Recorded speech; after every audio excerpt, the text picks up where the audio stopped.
Alright guys, welcome to Bay Brewer, episode number 1. We're here at Bacaloo Trail Brewing Company and we're going to do the first episode on carbonation of beer. Right next to me I got a tank full of blonde ale, which is one of our core beers. And I'm just going to go over the parts that I have sitting in a bucket of sanitizer now so that you can see what parts you'll need to carbonate a beer on a microbrewery scale. This is what we do. So, the first thing I have here, and this is a spunding valve. So this will go on the blow-off arm of our fermentation vessel. Basically what it is a sanitary pressure relief valve. So we can adjust the pressure here using this dial. And I have a pressure gauge and a tri-clamp elbow that clamps right onto my blow-off valve on my fermenter, or blow-off arm. So we'll discuss how we'll use that in a minute, but that's part number 1.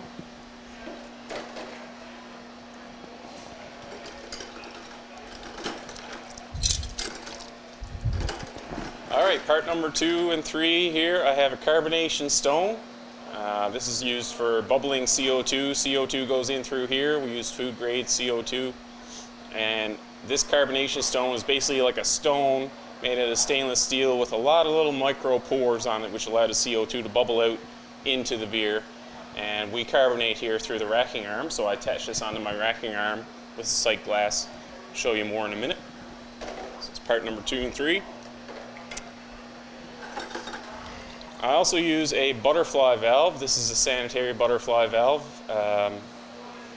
Basically, because I carbonate through my racking arm on my fermenter, I need a way to dump out the yeast that's collected in that racking arm. So I use this valve as well.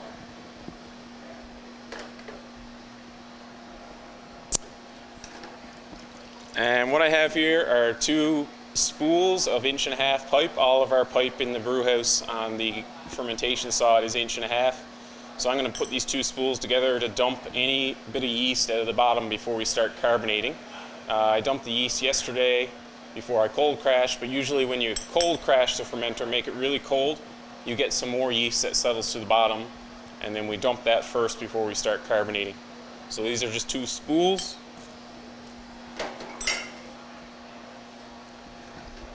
And I also have a bunch of tri-clamp fittings. So this is a tri-clamp or sanitary clamp used in the food and beverage industry. And then this is the silicone gasket. All of our gaskets here are silicone. I like silicone because it has high temperature resistance, but it's also easy to see once it starts to discolor because of contact with beer. It'll start to discolor after a while. It's really easy to see that discoloration, and then you can just throw the gasket away and replace it with a new one once it starts to discolor. So sanitary clamp or tri-clamp and a gasket. I have a bunch of these in the bucket. Alright, so first thing we're going to do, we're going to dump the yeast from the fermenter, and we're also going to add about 15 psi of head pressure to the head in this tank. So the beer in the tank is at a certain level, and above that is just CO2. But we need, in order to start carbonating, we need to bump it up to around 15 psi in head pressure. So what I'm using here is just a little bottle of isopropyl alcohol, 70%. 70% isopropyl alcohol is better than 99%. Which is kind of counterintuitive, but I learned this on YouTube. 70% actually has a bit of water mixed into it, so it penetrates the cell walls of little microbes a bit better than 99% or pure isopropyl alcohol. So I just use this for surface sanitizer here in the brewery. So I'll spray my port with isopropyl. And then I have this gas hose. So this is just a sanitary fitting on the end with barb, clamped onto a hose. And then this is a little check valve, so no liquid can flow back this way. It'll hit that valve and the valve will shut. So it's just more of a sanitary setup. Every month or so I'll change out this little piece of hose for a new piece just to make sure any beer that got in there doesn't end up infecting a new batch. So I'm going to hook this up with a tri-clamp and a gasket. Tri-clamp and a gasket. And I'll spray this as well with isopropyl. There you go. And we'll just hook it up like this.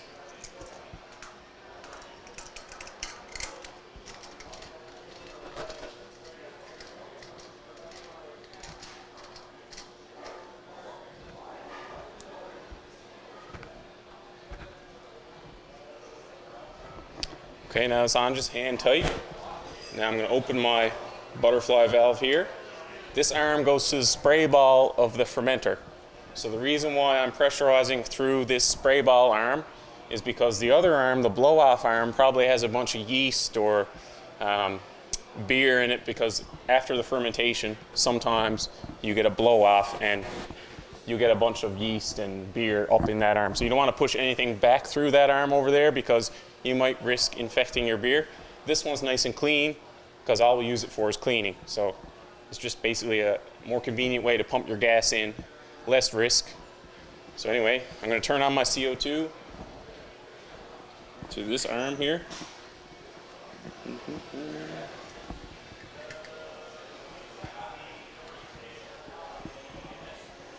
And there it goes. You can hear the CO2 going in. You can feel the hose. Make sure there's gas going into the fermenter. And we'll wait for this to get up to about 15 psi. We're back. So we have our fermenter headspace pressured up to 15 psi. Now we're just going to dump the last little bit of yeast out of the bottom of the cone there. And then we'll start carbonating. So now we're down here. We're going to hook up some pipe spools to our dump valve on our fermenter, and our drain in the brewery is right here, so I'm going to try to get as close as I can to the drain just to avoid making a mess on the floor. You could also hook up a hose if you have a short hose and just bring it right to the drain. We don't have a short hose, so I'm just going to use some pipe spools. Now I'll mention the sanitizer we use here is peracetic acid, PAA, you might hear it called. It's basically it's an oxidizing acid that kills germs, and we dilute it down to the concentration that's recommended on the bottle. Every manufacturer is a bit different.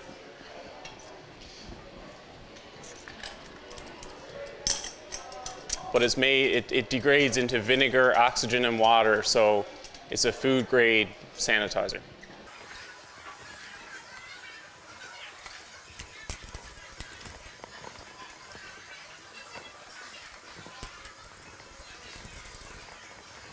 All right, so now we've got our pipe hooked up. We got a little elbow here. We're going to dump some yeast.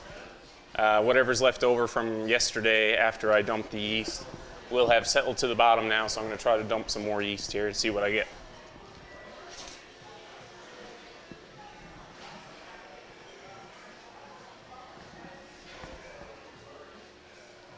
All right, that was just beer. Now we're getting some yeast, it looks like. There you go. So this is yeast, kind of the last bit of yeast in the bottom of the cone of this fermenter. Kind of looks like pancake batter and smells like beer.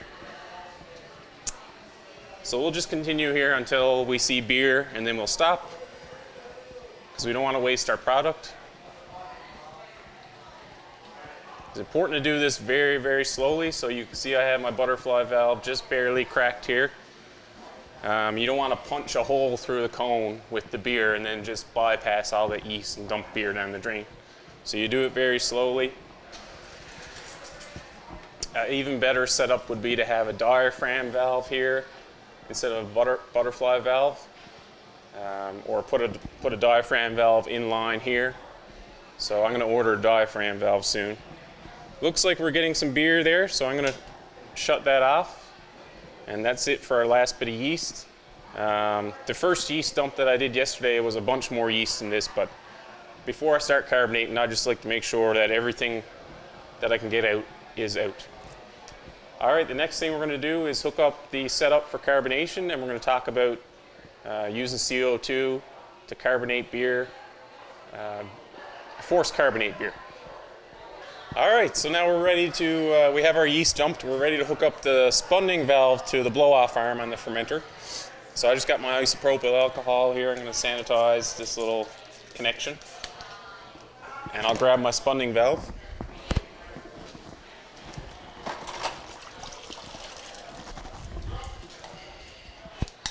So again, we're using this spunding valve here. This will help bleed off any excess pressure as we're carbonating, because these fermentation vessels on the top, they have a pressure relief valve that sets off at about 1 bar or 15 psi. And that's not a sanitary pressure relief valve, it's more of an emergency feature on the tank. So this one you want to set to just below 15 psi, and we'll play with it as we start carbonating. But that allows the gas to preferentially go down this arm, and we'll fill this little compartment with water or sanitizer, and that way it can only release CO2 and no germs can get back in or microbes can get back in. So this is a better, more sanitary way to bleed off gas from a tank than allowing it to pop the pressure relief valve on top. So I'm just going to hook this up.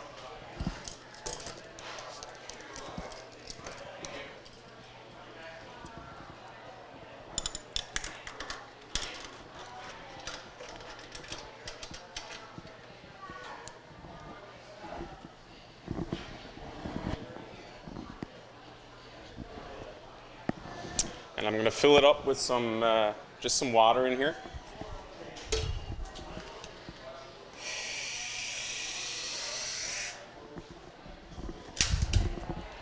And then I'm going to open this butterfly valve. And you can see on the pressure gauge that this little piece here, this manifold or little arm, has pressurized now up to about 12 psi. We'll just leave the adjustment right here for now until we get the rest of the pieces hooked up, and then I'll talk about what to adjust this valve to and how to start carbonating the beer. One thing I want to really note is when you're taking this apart, it's very easy to mistake this tri-clamp for this one. This is the one you should undo to take the spunding valve off. If you were to undo this one and this tank is pressurized, you'd actually probably damage your eardrums because the gas would just come flying out. So it's more of a safety thing. So in the matter of a day in a brewery, we might make maybe 50 of these tri-clamp connections, but you can never make a mistake because if you make a mistake, you could risk blowing all the gas through and you could hurt yourself, or you could damage your hearing or something like that. So they're very close together, so it's very easy to get them mixed up. But that's just a little safety thing I wanted to point out. So we got this one all put on, tightened up. And I'll always check this one as well, make sure it's tight. And now we'll hook up our carbonation stone on the racking arm. It'll be the next thing. And then we'll start carbonating. We carbonate here through the racking arm. We don't have brite tanks, so a lot of breweries have separate tanks where they'll transfer the beer from the fermenter into a separate tank and carbonate it in there. We have what's called Unitanks. They do have a carbonation port about this high up on the side, but we're not going to use that because if we use that one to carbonate our beer, we'll only carbonate the top half of the beer. The bottom half would be more flat. So what I do, come up with a little solution. I carbonate through my racking arm. And I always make sure my racking arm is turned on a sort of horizontal angle. So I'll go ahead and hook up my sight glass first. This is a sight glass.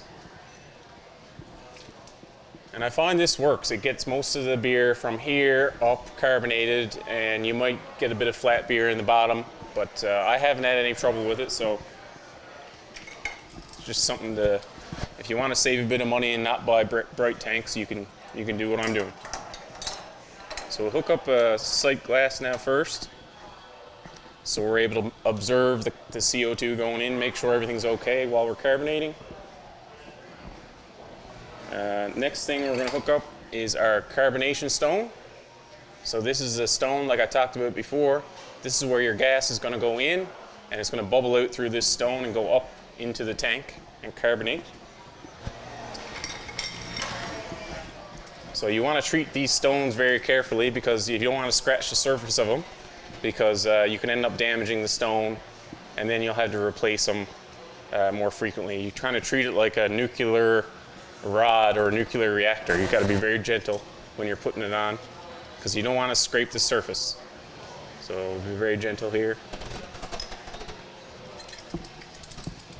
The next step now, we're going to hook up a little butterfly valve. And this is just so that I can clean out the racking arm. There's probably a lot of yeast that's entered into there. When we first dump the cone on the fermenter, the yeast is probably about up to here somewhere. So this racking arm inside the tank kind of goes in and goes up, or goes to the side. So it's probably full of yeast, so I use this little butterfly on the end to just purge out the racking arm the yeast that might be in there before I start carbonating. So I'm going to put my butterfly valve on.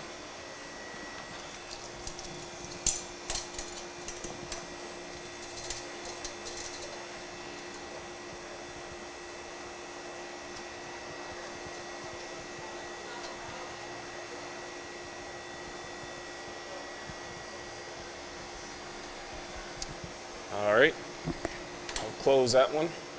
And now we're going to hook CO2 line up to here so we can get ready to pump CO2 through the carb stone. Not pump it, but allow CO2 to flow into the carb stone and carbonate the beer up there. So I'll grab my red hose.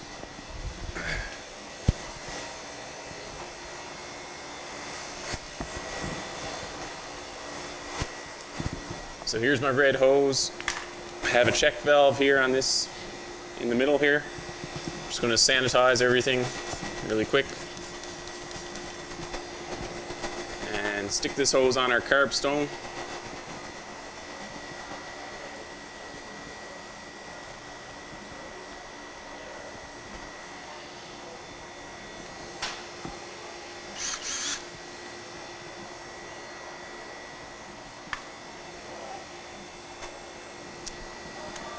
And tighten up the hose clamp there. We don't want anything to pop off.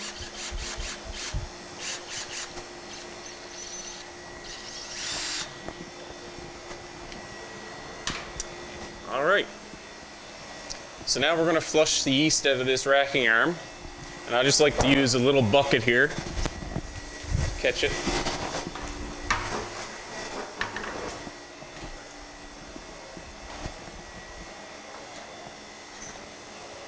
So you can see the yeast there in the sight glass. That's what we want to get out before we start carbonating. It doesn't take very long to get this out. I'm just going to open the butterfly valve really slow.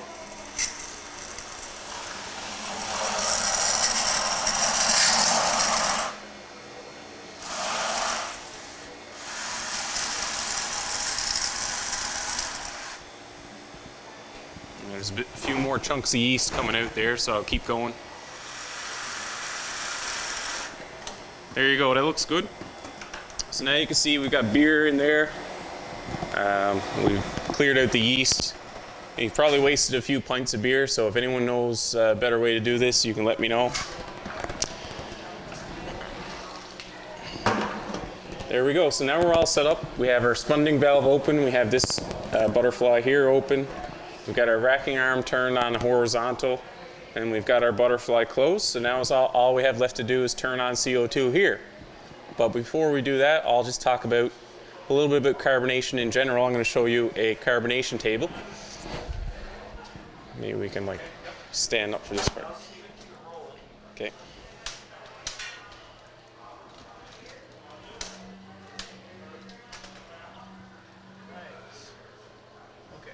All right.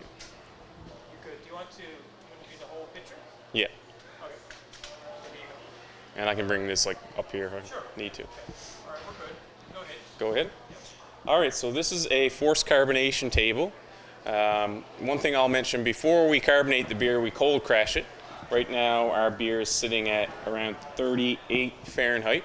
Sometimes we like to get it down, well, most of the time I like to get it down to around 35 or 36. But I'm kind of in a rush to get this beer on tap, so right now it's just chilled to 38. If I left it another day or two, it would come down that extra couple degrees. The reason why you want to make it cold is because gases do not like to dissolve in warm liquids, as opposed to solids, which favor dissolution in warm liquids. Gases are more likely to dissolve in a colder liquid. The reason why is just because gas molecules tend to move around a lot. They have a lot of kinetic energy. So by pumping them into a cold liquid, you're reducing the kinetic energy in the gas, and it tends to stay in solution better than it would if it was warm. You'd probably waste a lot of CO2 if you were trying to carbonate a warm beer. This thing here is a carbonation table. So what it does is on the left-hand side, you can find this on Google. The left-hand side is all in degrees Fahrenheit. The line across the top here on the table is the PSI. So, and then there's different colors for different styles of beer. So we always try to aim to be in the blue or the green area of this chart. So green, as you can see, is lagers, ales, ambers, most beers. Anything in this green area equates to about 2.2 to 2.6 volumes of CO2. So what that means is if there's 800 liters of beer in this tank, which there is now, we're going to pump about 2.2 to 2.6 volumes of CO2 in to carbonate our beer. So if there's 800 liters of beer, that means we're going to pump in around 1,600, I'll say to 2,000 liters of CO2 for this beer to be fully carbonated. So what you do with the temperature and the pressure here, we look up on the side of the chart, so our beer's at 38 Fahrenheit. We read across, we want it to be in this green area, so at 38 Fahrenheit, I tend to aim towards the high part of the green or even into the yellow a little bit. We'll want to carbonate to about 12 psi on our pressure gauge, which means we'll set the spunding valve to around 0.8 bar, which is around 12 psi. So if you look on this spunding valve, there's a bunch of graduated markers. I don't know if you can see that there. I know it's kind of shiny. On the spunding valve here is a bunch of graduated markers for different pressures. It's just an adjustable pressure relief valve. So right now it's sitting at 1 bar. I'm going to open it up a little bit to around 0.8 bar. So you read it by the top of this cylindrical piece here. You just look at that in reference to these graduations and you can see where you are. So I've got it set about 0.8 bar right now. So at 38 degrees Fahrenheit, 0.8 bar, which is about 12 psi, should give us about 2.57, 2.6 volumes of CO2 in this ale, which is what we're carbonating. So it's a good little reference chart to use when you're carbonating beer. So I have my spunding valve set now. I have my CO2 assembly hooked up down there to pump in CO2. And now all that's left to do is turn on our CO2. All right, we're going to turn on CO2 and you should start to see the gas going in. So there was a bunch of yeast all over the carb stone. That's the best we can do here, is just put up with that. But now you can see the gas is bubbling through the carb stone. It's going into the tank, up through, and it'll probably take around 2 or 3 hours for me to carbonate this beer. I have my pressure for my CO2 set at about 30 psi. So it's a high pressure because I'm really trying to carbonate fast. And now we just leave it and wait for about a couple hours, maybe 3 hours. I'm going to show you what the beer looks like now when it's flat, and then I'll show you what it looks like when it's carbonated. So now I'm just going to show you what the beer looks like when it's flat. So you can see there, very little carbonation, mostly just totally flat blonde ale. There is a way to measure carbonation in your beer once it's finished, once the carbonation is finished. There's an instrument you can buy called a Zahn & Nagel. They're about $2,500. So they're quite expensive for a small microbrewery of our size. Hope to get one in the future, but for now I carbonate based on sort of experience and mouthfeel. I taste the beer as it's carbonating and get a flavor for what a fully carbonated beer looks like. And after several batches, you're able to kind of carbonate and make sure your beer is well carbonated without using a Zahn & Nagel. So now we're going to show you what a fully carbonated beer looks like. I have another batch over here that's fully carbonated, and I'll show you what I'm looking for when I'm looking to see if the beer is indeed carbonated. All right, so now this is a different batch of beer I carbonated yesterday. I'm going to show you what I look for to see if the beer is fully carbonated. So I'm going to pour some into this.